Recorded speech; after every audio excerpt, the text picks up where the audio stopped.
Саламатсыңарбы? Мекен таануу сабагы. Сабактын темасы жаратылышты коргоо. Жаратылыш деген эмне?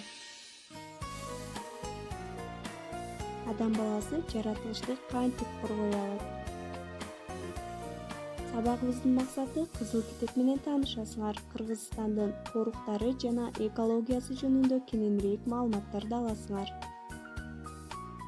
Жан-жаныбарлардын, өсүмдүктөрдүн, көп түрдүүлүктөрдүн жок болуп азайып, аларды жаратылышта жолуктуруу кыйын болгон. Кызыл китепке киргизилген жаныбарлар, сойлоочулар, өсүмдүктөр, корт кумурскалар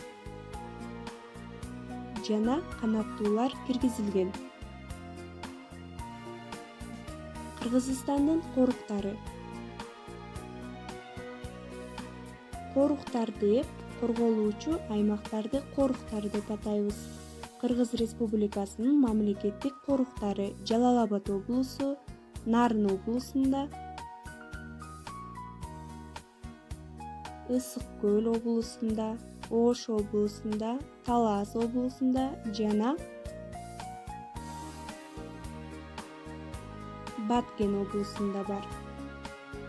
Картадагы белгилер Кыргыз Республикасынын мамлекеттик коруктары.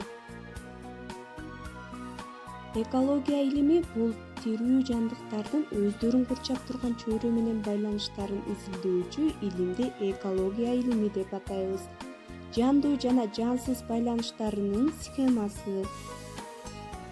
Таблицаны туташтыр. Айлана чөйрөнүн бузулушуна жол бербөө үчүн эмне кылат элең?